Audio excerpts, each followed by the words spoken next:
The 309th AMARG stores the world's largest collection of military aircraft here in the Arizona desert. I like to call this the ugliest Damn, look how many plane planes out here, there the were. YC-14. Oh, look at It was that. an aircraft that never went into production.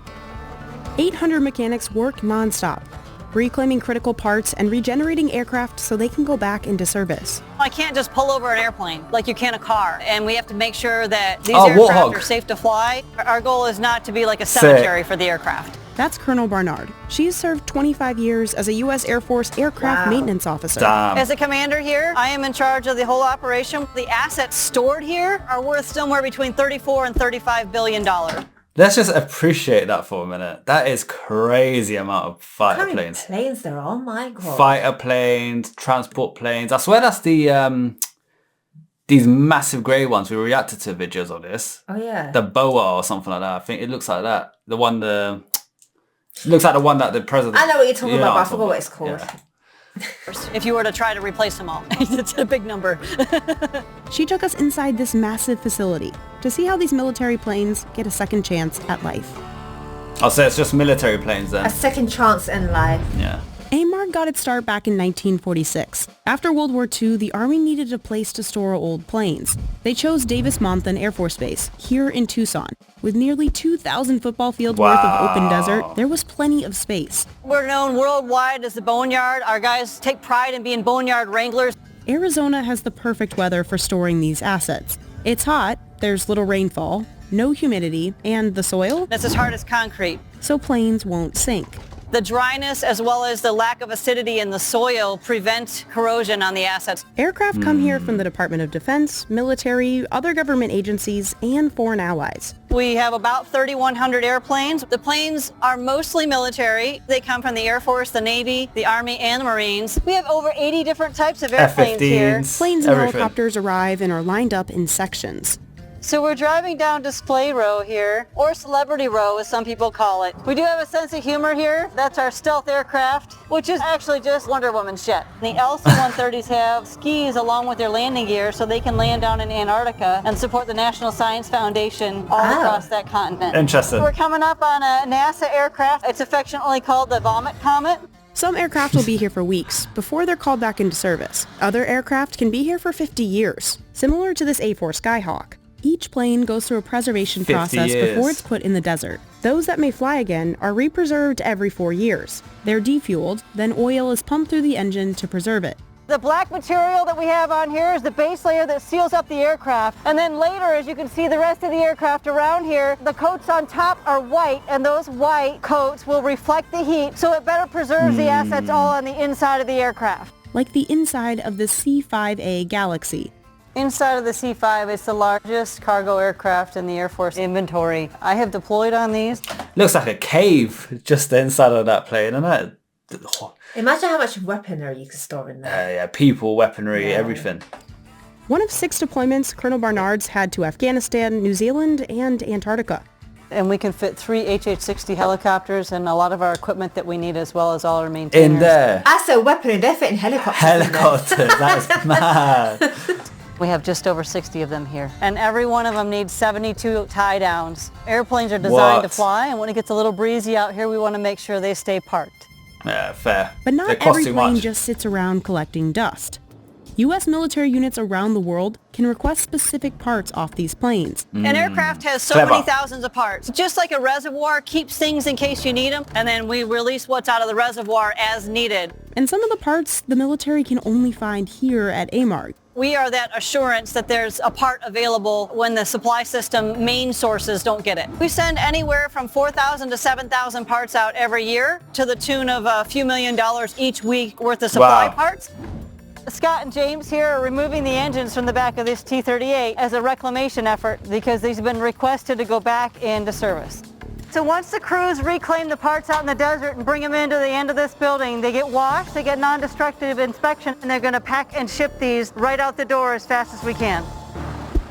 That must save the military a fortune because I'm sure they put money towards this to get the set parts, but it must cost so much less than getting a brand new part produced by, you know, a 100%, third you're party. basically recycling. Yes, recycling plane parts is cool. But sometimes, instead of being used for parts, an entire plane will be regenerated, meaning they'll pull it out of the desert and wash it down. We have to remove all the coatings that are used to preserve the aircraft out in the desert. After getting a nice shower, it's fixed up. What our team is working on here is a C-130 that's being regenerated for foreign military sales. In this hangar, the current project that we're working on is F-16s and post-black repair. It's a package of structural improvements on the aircraft to extend their flyable life. The unit also handles aircraft modifications. Oh, we love These mods. aircraft come from U.S. units that are active right now, and then they get some work done on them, and they go back out to that same unit. We're able to upgrade those and modify them to keep them up with the current standards in the active fleet.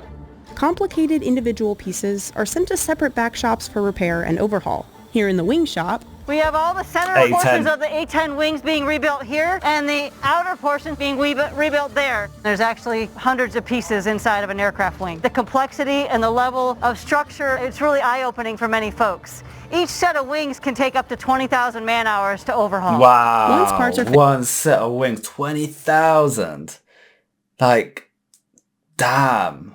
I just can't imagine working on the same thing for that long. We built a bed last night. It took us a while. Like It took us like 6-7 hours. I can't imagine. with a break in the middle, it took us about 5 hours. But still, like, Yeah. I can't imagine 20,000 hours. Just reproducing these wings. That's why they invest so much money into it. Yeah, it's worth it though. Like if they're getting a plane back in action rather than producing one from scratch, Yeah. it's worth it. For the military, it's worth it. Yes. fixed, they go through a thorough inspection. We're here in the non-destructive inspection area. Pete's working on a fluorescent dye penetrant. It's basically a liquid that absorbs into cracks, and we can apply a black light to it, and you can see there is a crack That's right cool. here that shows up. This crack right here on this part in the landing gear could cause catastrophic failure on the landing gear. Wow, just Not that a little single dot. crack on an entire plane can get past this team. We have to make sure that these aircraft are safe to fly so that we protect that asset and we protect the aircrew that's inside of that asset. So the stakes are pretty high. Once fixed, the planes go through a rigorous final flight test. Pilot Scott Thompson is testing these regenerated F-16s. I will take them out to the airspace just south of here, close enough to where if I do have a problem, I can get back onto the ground immediately and pretty much put them through the ringer. We test flight controls and the handling and the engine performance and all the systems on the plane pretty extensively at all altitudes. They go out He to must become push it. full-scale aerial targets. That's a happy ending for a plane pulled from the desert here at AMARG. But for other aircraft, this is the end of the line. The planes marked with a big D go through pre-demilitarization and then are destroyed by a third-party Oh, sad. contractor. So R.I.P. these are our guys that work the D-mill and they prepare aircraft for disposal. Well, and I will get out of the way of the crowbar. A moment of silence for the planes that didn't make it. Okay, that's enough. I'm pretty good at destruction too, but you guys are being super careful about it, which you should be. The planes are demolished for good reason. To make sure everything's Parts. accounted for and that the materials and the technology don't fall into the wrong hands. While True. some Americans may not have heard of AMARG, it actually saves taxpayers a lot of money. The assets stored here are worth somewhere between $34 and $35 billion. And so to Insane. make a new one may not be possible versus to rejuvenate an old one might be the best case scenario.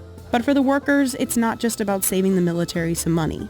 It's also about giving these planes another life. A lot of these airplanes haven't flown for a very long time. I flew a lot of them operationally back in the day. It's great to get back in them and bring them back to life. These airplanes have a lot of stories to tell, and it's wonderful to spend time with them and think about that. There are very few of us military that are lucky enough to be assigned here. It's just a joy to be able to work with these people every day and be around these airplanes.